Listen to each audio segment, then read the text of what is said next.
اللهم إنك جعلتنا هذه القلوب على طاعتك وتوكل على دعوتك وتعامل لا نشرك بك فوزك المرابطها وذل الدماء واهدنا سبلنا وامنعنا من الذي لا يخطو واشرح صدورها بخير الايمان بك وجميل التوكل عليك واحيها بمعرفتك ومت على الشهادة في سبيلك إنك نعم المولى ونعم النصير. اللهم أصبحنا بنعمة الإيمان. أما بعد، jamaah salat subuh rahimani wa rahimakumullah. Alhamdulillah, kita masih diberikan kesempatan oleh Allah untuk melakukan sebuah salat yang dimana salat tersebut Allah katakan kanat masyhuda, salat yang Allah berikan tugas kepada para malaikatnya untuk menyaksikan salat tersebut, yaitu salat subuh. Ketika kita sholat subuh, para malaikat semuanya menyaksikan sholat kita. Itu Allah yang mengatakan. Dan Nabi juga pernah mengatakan bahwasanya sholat subuh adalah pembeda antara orang mukmin dan orang munafik. Kalau dalam hadis Rasul ditambah dengan sholat Isya. Tapi khususnya adalah sholat subuh adalah sholat yang luar biasa. Bahkan Nabi sampai mendoakan langsung, Allahumma barik ummati fi bukuriha. Ya Allah, berkahilah umatku dalam paginya. Ketika kita melihat arti bukur, itu berbeda dengan kata subh. Subh itu biasanya datang setelah tulu'il fajr, datang setelah terbitnya matahari. Sedangkan al-bukur, kalau kita belajar bahasa Arab, dhahabtu ilal madrasah sabahan mubakkiran, pagi-pagi sekali. Berarti kata bukur di sini harus didahului dengan ibadah-ibadah yang lain sebelum sholat subuh. Kalau kita ingin mendapatkan doa Allahumma barik fi bukuriha dari Nabi SAW, berarti sebelum sholat subuh kita melakukan ibadah yang lain. Makanya kita bisa mempraktekkan perintah Allah, yaitu kum fa'angdir. Dan juga kita bisa mempraktekkan kumil laila illa qalila, sholatlah kalian di malam hari walaupun itu sedikit, enggak harus banyak-banyak, harus 8 rakaat, 10 rakaat, bahkan sampai kepalanya hitam, itu enggak perlu kalau memang belum sanggup. Tapi kalau sanggup, alhamdulillah. Tapi setidaknya kumil laila illa qalila, sedikit pun enggak apa-apa. Makanya salah satu sholat sunnah yang Nabi sendiri yang mewajibkan untuk beliau, yaitu adalah sholat witir dan juga sholat duha. Dua sholat sunnah yang Nabi mewajibkan untuk dirinya sendiri, tapi tidak untuk umatnya. Tapi setidaknya kita juga menjalankan apa yang beliau wajibkan untuk dirinya sendiri. Makanya salah satu surat yang pertama turun, surat Al-Muzammil, itu kan turun, kalau kita lihat secara asbab nuzulnya, itu adalah termasuk runtutan surat yang pertama kali turun. Pertama jelas surat Al-Alaq 5 ayat, tapi urutan kelima atau keenam itu adalah surat Al-Muzammil. Berarti itu menunjukkan bahwasanya qiyamul lail itu sangat penting. Makanya Muhammad Al-Fatih ketika dijadikan seorang pemimpin, yang ditanya apa? Qiyamul lailnya. Kamu qiyamul lail enggak? Ketika Muhammad Al-Fatih memilih sebuah pasukan, siapa di sini yang tidak meninggalkan sholat rawatib? Semuanya berdiri. Semuanya memang masih berdiri. Semuanya tidak ada yang meninggalkan sholat rawatib setelah baliknya. Tapi ketika ditanya siapa yang tidak meninggalkan qiyamul lail semenjak baliknya, hanya satu yang berdiri. Siapa? Muhammad Al-Fatih. Makanya dialah pasukan atau pemimpin yang dijanjikan oleh Allah melalui lisan Rasulullah, latuftahunal Konstantiniyah, gitu kan, bahwasanya sebaik-baik pasukan dan pemimpin adalah orang yang bisa menaklukkan Konstantinopel. Dan ternyata syarat pertamanya adalah tidak meninggalkan qiyamul lail. Bagaimana sekarang umat mau bangkit sedangkan qiyamul lailnya masih berantakan? Jadi jangan terlalu banyak berharap ketika para pemuda, ketika para muslimin sekarang masih terlelap ketika datangnya salat subuh, karena bukan itu syarat kebangkitan. Makanya dalam surat Al-Fatah juga, inna fatahna laka fatham mubina, itu sangat jelas bahwasanya kemenangan itu memang tidak perlu diragukan. Allah langsung mengatakan inna fatahna laka fatham mubina. Tapi syarat kemenangan itu apa? Liyaghfirlakallahu ma taqaddama min dzambika wa ma ta'akhkhar. Kemenangan itu bukan berarti kita harus mendirikan sebuah negara, enggak. Tapi kemenangan yang hakiki adalah ketika kita semuanya bisa diampuni dosanya oleh Allah. Setelah itu baru kita naik level. Tapi ketika kita belum bisa diampuni oleh Allah dosa-dosanya, maka jangan berharap kemenangan itu akan datang. Karena syarat kemenangan adalah diri kita sendiri. Ketika kita mengharap sebuah kemenangan, kita mengharap sebuah kejayaan, kita bisa nggak menahan diri, lisan kita bisa menahan diri dari ghibah, mata kita bisa menahan diri dari sebuah kemaksiatan. Kalau kita sudah mampu menahan diri, thayyib, kita akan melanjutkan ke tahap yang selanjutnya. Itulah nama kemenangan. Alhamdulillah, hari ini kita masya Allah bangkitkan. Berarti tanda-tanda kemunafikan setidaknya sudah sedikit meredak dari kita atau sedikit hilang, karena kita mampu menjalankan sholat subuh. Semoga dengan sholat subuh tersebut Allah menurunkan keberkahan. Alladzi anzala sakinata fi qulubil mu'minin. Dengan melakukan sholat subuh tadi, kita bisa mendapatkan ketenangan yang Allah telah janjikan juga.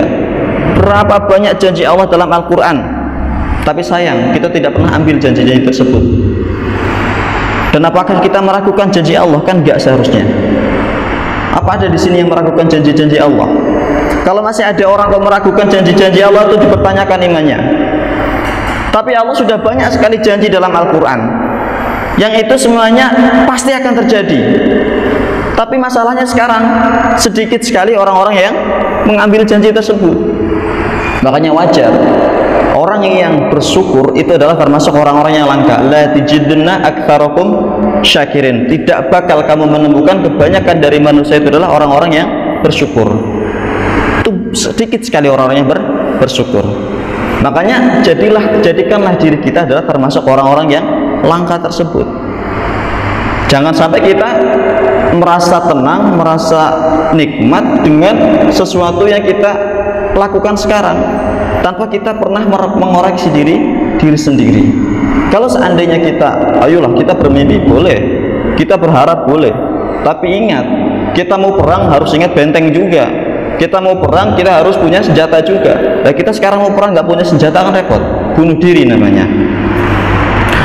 Makanya semoga dengan sholat subuh tadi bisa membangkitkan izzah seorang mukmin, izzah khususnya RW 32. Apalagi sekarang menjelang pemilu, bukan pemilu ya, pemilihan desa.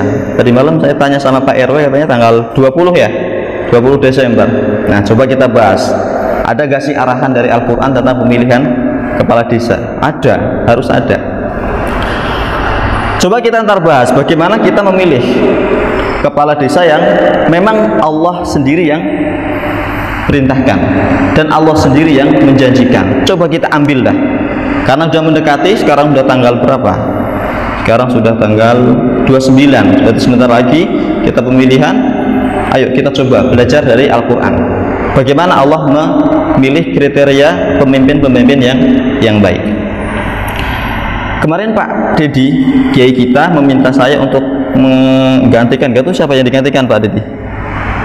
Oh nggak ada yang digantikan ternyata. Saya kira digantikan.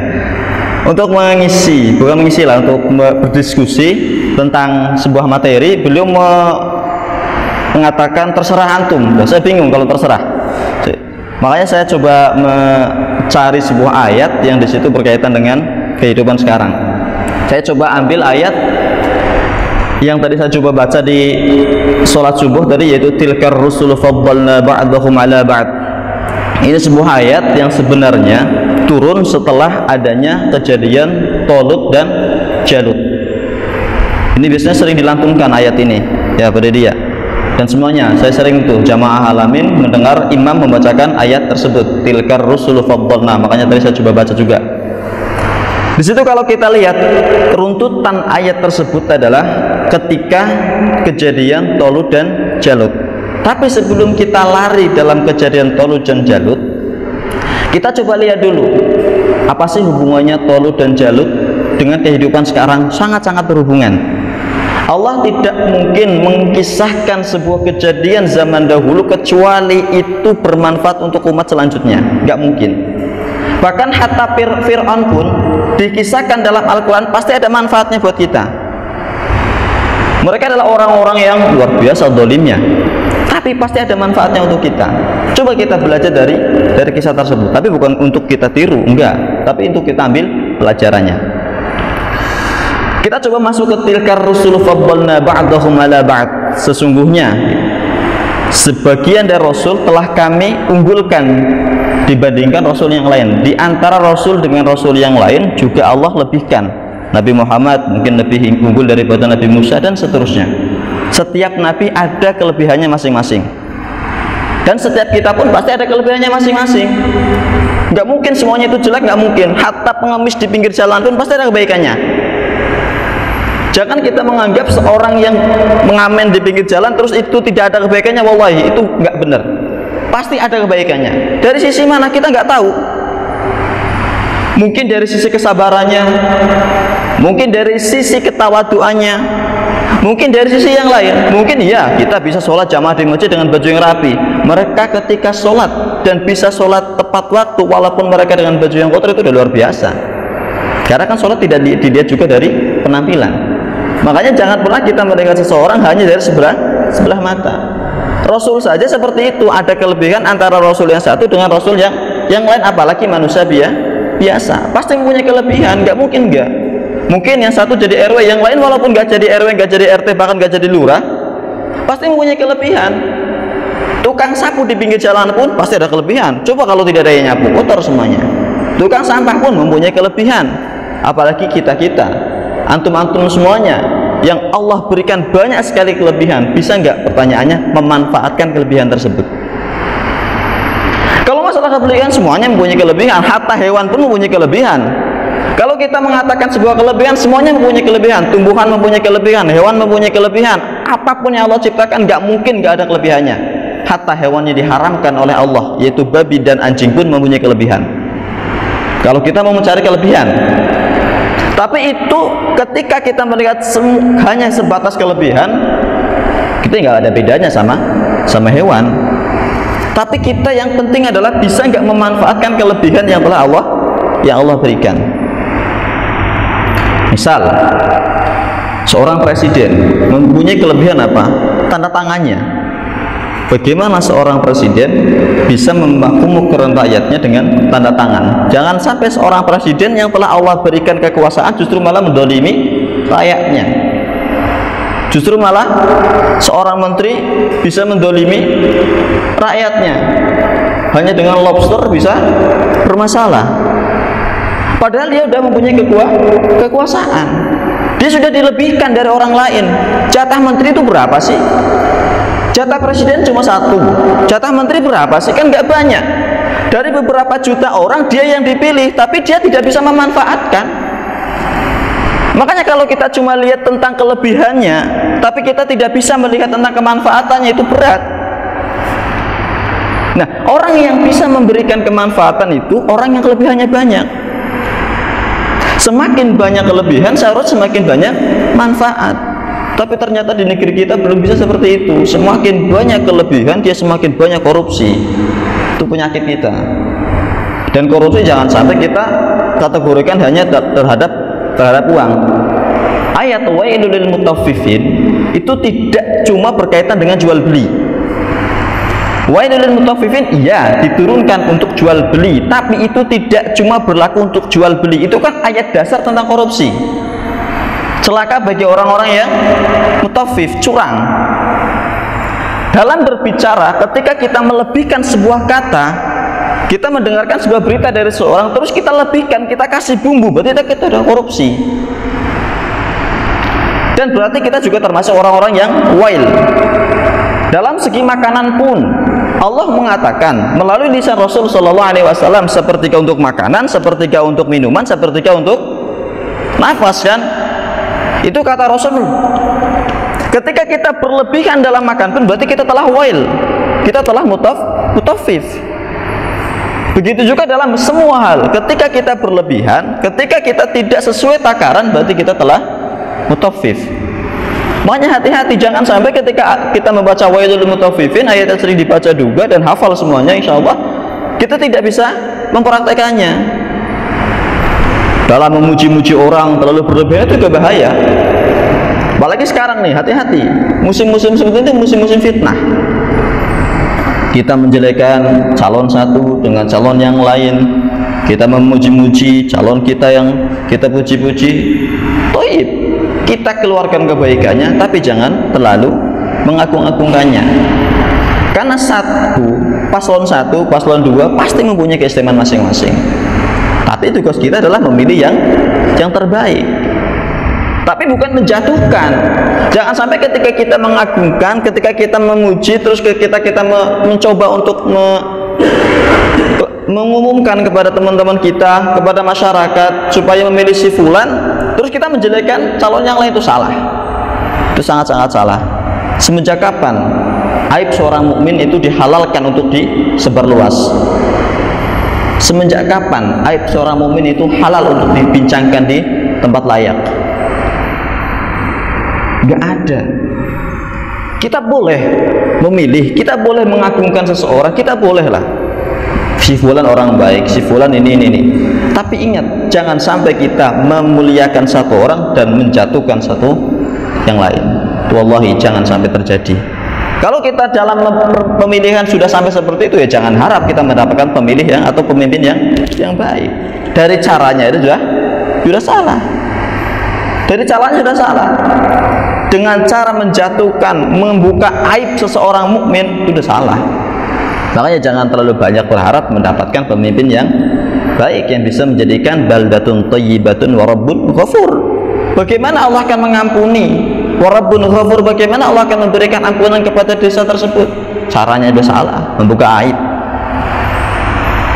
Mari kita mencoba memenangkan calon kita, tapi ingat sekali lagi, jangan menjatuhkan calon yang lain. Silahkan pilih. Tilkar rusulu faddalna ba'dahum ala ba'd. Rasul saja Allah berikan keutamaan, kita pasti mempunyai. Minhum man kalam Allah, sebagian mereka ada yang Allah langsung berbicara kepadanya. Kalau kita coba lihat tafsir, kita coba buka tafsir Ibnu Katsir. Ibnu Katsir mengatakan, yukhbiru ta'ala Allahu fadla ba'da Rasul sallallahu alaihi wasallam ala ba'di kama qala wa laqad faddalna ba'dan nabiyyina ala ba'din wa atayna Dawud zabura. Allah telah memberitahu kepada kita bahwasanya Allah mengutamakan satu rasul dengan rasul yang lain.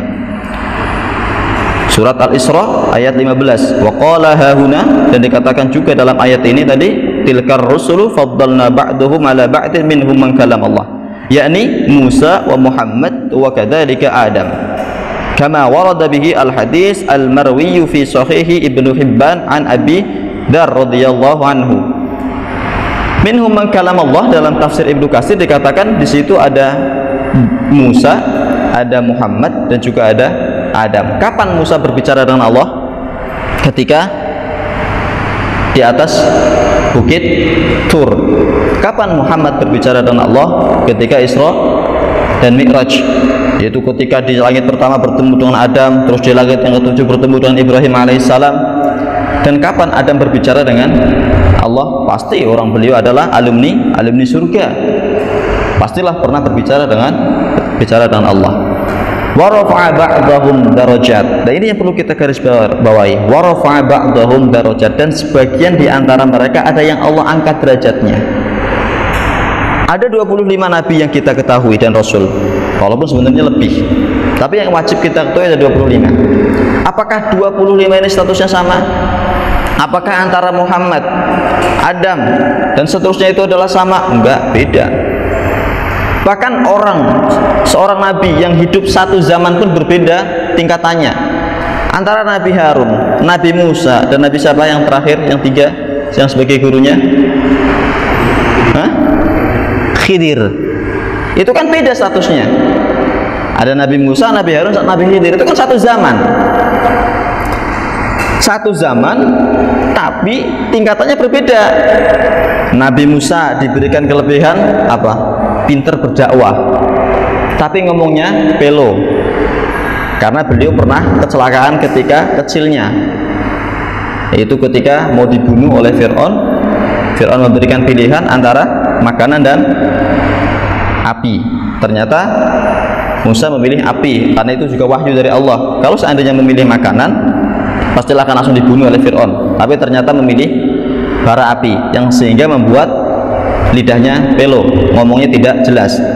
Harun bagus, suaranya keren, makanya dibersamakan mereka berdua, antara Harun dan Musa. Musa mengeluarkan ide, Harun yang melaksanakannya, dan Khidir ilmunya. Jadi masing-masing nabi ini saling melengkapi. Dan 3 nabi ini Allah berikan hanya untuk satu kaum. Siapa? Bani Israel. Saking sayangnya Allah kepada Bani Israel sampai menurunkan 3 nabi dalam satu zaman. Coba zamannya Nabi Muhammad, ada berapa nabi? 1 kan? Itu pun setelah beberapa tahun tidak turun nabi. Makanya ada zaman kekosongan, yaitu dari zaman Nabi Isa sampai zaman Nabi Muhammad itu zaman kekosongan, tidak ada nabi. Sampai akhirnya dilahirkan Nabi Muhammad. Tapi itu zaman kekosongan. Makanya kalau kita lihat keistimewaannya Bani Israel itu luar biasa, tapi ngeyelnya juga luar biasa. Nah, kita akan belajar bagaimana cara memilih pemimpin dari Bani Israel. Bani Israel ngeyel. Coba ketika kita lihat Bani Israel dalam surat Al-Maidah, ketika Bani Israel pulang dari Mesir menuju Yerusalem atau Palestina, itu kan negara para nabi Palestina. Coba kita lihat ayatnya. Dalam surat Al-Maidah dikatakan, ini kisah Bani Israel. Dalam surat Al-Maidah ayat ke-20, wa id qala Musa liqaumihi ya qaumi dzkuru ni'matallahi 'alaikum ij'ala fikum anbiya'a wa ja'alakum mulukan wa ataakum ma lam yu'ti ahadan minal 'alamin. Bani Israel diberikan sesuatu yang tidak pernah Allah berikan kepada umat yang lain. Itu saking istimewanya Bani Israel. Yang salah satu yang masih kita rasakan itu apa? Kecerdasan Bani Israel. Itu cerdasnya luar biasa. Makanya ketika kita melihat Amerika itu kok seakan-akan menjadi boneka dari Israel, itu wajar. Kenapa? Memang otaknya itu Israel, tapi yang menjalankan itu adalah Amerika. Amerika nggak bisa mikir, yang mikir itu siapa? Israel. Makanya banyak Zionis di sana. Israel merajai dunia walaupun dia nggak punya negara sebenarnya. Coba lihat negaranya Israel, berapa sih lebarnya? Kan kecil, sama Jakarta aja lebar Jakarta. Makanya dia lagi menjarah Palestina, karena menganggap bahwasanya Palestina adalah negara mereka. Karena memang kebanyakan para nabi itu dari Bani Israel. Makanya ketika Nabi Muhammad turun dan bukan dari Bani Israel, orang-orang Israel itu nolak, nggak mau iman kepada Nabi Muhammad. Ketika kita melihat keutamaan Bani Israel yang Allah berikan, bahkan sesuatu yang diberikan kepada Bani Israel tidak Allah berikan kepada yang lain, tapi mereka ternyata menyalahgunakan. Hanya simple, Allah itu memerintahkan kepada Bani Israel apa? Ya qaumi dkhulul ardal muqaddas. Ya Bani Israel, masuklah kamu ke Palestina. Dah masuk aja, dari pintu mana saja. Itu kata Allah. Tapi apa jawaban dari Bani Israel? Ngeyel, saking ngeyel. Padahal Allah cuma bilang, Bani Israel, masuk kamu ke Palestina, tinggal masuk, nggak usah ngapa-ngapain, nggak disuruh perang, nggak disuruh apa-apa, tinggal masuk. Susahnya apa sih tinggal masuk? Tapi Bani Israel enggak. Bani Israel bilang, qalu ya Musa inna fiha qauman jabbarin. Ya Musa, di Palestina itu ada sekelompok kaum yang di situ jabbar, pemaksa, sadis, tegaan, itu jabbar. Makanya Allah mempunyai sifat jabbar. Kita harus hati-hati dengan sifat Allah jabbar, yaitu maha pemaksa. Tapi itu tidak dipraktekkan. Allah itu jabbar. Dan di sini kaum itu ada yang kaum jabbarin. Mereka suka mendolimi seseorang. Makanya Bani Israel itu tidak mau masuk. Sampai akhirnya Bani Israel bilang, aku akan masuk atau kami akan masuk sampai orang-orang yang dolim tersebut keluar dari Palestina. Menekan Nabi Musa alaihissalam. Padahal Allah tadi tugasnya apa? Masuk aja. Tugasnya cuma masuk. Tapi Bani Israel bilang apa? Saya nggak mau masuk. Kalau orang-orang yang dolim tadi belum keluar dari Palestina. Padahal Allah mengatakan apa? Seandainya kamu wala tartaddu ala adbarikum fatanqalibu khasirin, dan jangan kamu berpaling. Itu syarat dari Allah. Masuk, jangan berpaling. Kalau seandainya kamu berpaling, fatanqalibu khasirin, niscaya kamu akan menjadi orang-orang yang rugi. Masuk, selamat, berpaling, celaka. Syaratnya itu aja. Tapi masih ngeyel, itulah Bani Israel. Kalau kita masih misalkan ada dari keluarga kita, anak kita atau istri kita, atau mungkin bahkan kita, ketika diperintahkan oleh orang tua kita kok masih banyak tanya, berarti ada sifat-sifat ke-Israiliyat dalam tubuh kita. Sama ketika Bani Israel disuruh untuk menyembelih sapi, Allah kan beritakan apa? Sembelihlah sapi kan. Allah tidak pernah memberikan syarat apa-apa. Yang memberikan syarat itu siapa? Bani Israel itu sendiri. Coba seandainya ketika Bani Israel diperintahkan oleh Allah, bunuhlah sapi atau sembelihlah sapi untuk mengetahui siapa yang membunuh orang tersebut, pastilah Allah akan menerima sapi tersebut apapun bentuknya, entah itu sapi hitam, entah itu sapi cacat, entah itu sapi muda, entah itu sapi tua, itu Allah akan terima. Tapi ternyata Bani Israil itu enggak.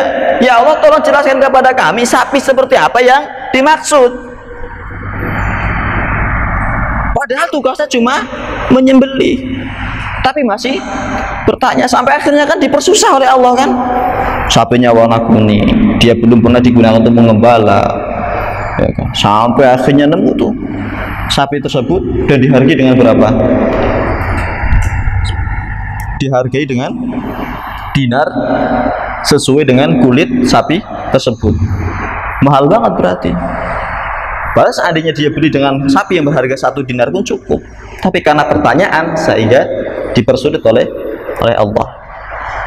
Jangan sampai kita menjadi orang-orang Bani Israel. Ketika Bani Israel bertanya seperti itu oleh Allah, meminta kepada Nabi Musa, pokoknya saya nggak bakal masuk ke Palestina sampai orang-orang Jabbarin tadi keluar. Saking jengkelnya Allah kepada Bani Israel, Allah sesatkan Bani Israel, yatihuna fil ardi arba'ina sanah. Mereka tersesat di sekitaran Palestina, padahal tinggal masuk, tapi mereka tidak tahu jalannya. Selama berapa? 40 tahun, coba yang ini. 40 tahun tersesat di samping Palestina, padahal tinggal masuk. Tinggal masuk karena pertanyaan yang nyeleneh tadi. Orang tuh Allah tinggal masuk tapi banyak pertanyaan, akhirnya Allah sesatkan, yatihuna fil ardi arba'ina sanah. Bukankah itu memberatkan Bani Israil sendiri? Coba seandainya nggak perlu bertanya, masuk selamat. Dan terus orang-orang Jabal itu urusan Allah. Bukankah banyak kisah-kisah di mana para sahabat mereka berhijrah, mereka tidak bawa makanan, mereka tidak bawa minuman, tapi mereka masih bisa selamat. Sampai akhirnya Rasulullah alaihissalam, yaitu Musa alaihissalam, meninggal pada saat yatihuna fil ardi itu. Allah cabut keistimewaan yaitu Nabi Musa dari Bani Israel. Sampai datanglah, itulah kehebatannya Bani Israel. Satu nabi dicabut, datang nabi yang lain. Jadi nggak pernah Bani Israel itu sepi dari nabi. Ketika Nabi Musa alaihissalam itu dicabut oleh Allah, datanglah Nabi Samuel. Ketika dipimpin oleh Nabi Samuel, Bani Israil bertanya, ya Rasulullah, kami hidup tanpa pemimpin. Tadi punya pemimpin ngeyel, sekarang katanya nggak punya pemimpin, minta sama Nabi Samuel, tolong jadikan salah satu di antara kami itu pemimpin. Bingung Nabi Samuel, belum dapat wahyu. Sampai akhirnya beliau taqarrab ila Allah, mendekatkan diri kepada Allah, diberikan wahyu juga karena seorang nabi. Diberikan wahyu bahwasanya ada seorang yang pantas untuk dijadikan pemimpin, yang dia bastotan fil ilmi wal jism. Dia kuat pemikirannya, dia kuat ilmunya, dan dia kuat jasadnya. Siapa itu? Talut. Ketika mendengar kata Talut, Bani Israil itu ngeyel. Enggak, saya enggak mau Talut. Alasannya kenapa? Alasannya kenapa? Dia bukan keturunan dari keturunan orang-orang yang mulia, yaitu Yakub. Dia bukan keturunan Yakub, makanya enggak mau. Sedangkan Bani Israil itu mengagungkan Yakub, enggak mau kok. Dan satu yang bikin masalah, kata Al-Quran bahwasanya Talut itu adalah keturunan dari orang-orang yang tidak punya uang. Itu cara memilihnya Bani Israil dalam memilih pemimpin. Yang pertama, dia memang mempunyai keluarga yang mungkin keturunan TNI, keturunan Polri, keturunan sekarang menteri gitu kan, barulah kita jadikan presiden. Kalau kita masih mempunyai sifat-sifat yang seperti itu, Jangan berharap kita akan selamat dari murka Allah. Kita tidak pernah memberikan kesempatan bagi orang-orang yang memang dia mempunyai kelebihan. Tapi kita melihat dari kedudukan, berarti kita tidak beda dengan Bani Israel. Dan yang paling parah sekarang, Bani Israel tidak mau dipimpin oleh Talut gara-gara apa? Talut tidak punya uang. Nah sekarang kita memilih seorang pemimpin, siapa yang duitnya banyak, dia adalah pemimpin saya. Kita merelakan 1 hari untuk 5 tahun, coba bayangin. 1 hari kita disogok 100.000, 200.000, mungkin yang pemimpinnya 1 juta dan lebih. Tapi kita mengorbankan diri kita selama 5 tahun. Bukankah itu celaka untuk diri kita sendiri? Janganlah kita menjadikan diri kita seperti hanya Bani Israel yang memilih pemimpin hanya karena uang. Sejarah itu sudah membuktikan pasti akan celaka. Coba kita lihat sekarang, kita mempunyai pemimpin yang dia disokong oleh 7 kucing atau 9 cicak, nggak tahu hasilnya apa. Di mana-mana masalah. Di mana-mana masalah. Nah, kalau politik uang itu kita harus hati-hati. Harus hati-hati. Mari coba kita ada 4 pemimpin, calon pemimpin di desa kita. Siapa di situ yang tidak mengandalkan uang? Coba kita pilih. Buktikan. Karena pemimpin itu membuktikan. Musa dan Harun itu membuktikan. Dia pemimpin, makanya menyelamatkan. Bahkan sampai Fir'aun pun dia peduli. Ketika ada seorang pemimpin kok peduli sampai orang yang zalim diperhatikan, orang miskin kok diperhatikan, disantun, ada banjir datangnya. Nah, berarti orang pemimpin. Tapi nyalon pemimpin ada banjir diem aja ya. Jangan berharap itu pemimpin baik. Udah tahu masyarakatnya susah, kebanjiran, kelaparan, nggak disantunin, malah dijadikan baliho dan seterusnya. Itu kan masalah. Coba kita menjadi orang yang lebih dewasa dalam memilih seorang pemimpin. Janganlah kita memikirkan perut hanya 1 hari, tapi kita mengorbankan waktu yang lama. Dan yang parah sekarang seperti ini. Oke lah kalau semuanya dapat jatah. Yang dapat jatah pemimpinnya misalkan entah itu dari RT-nya, entah itu dari RW-nya. Yang dapat jatah 1 orang yang dikorbankan satu RT. Berarti yang celaka siapa?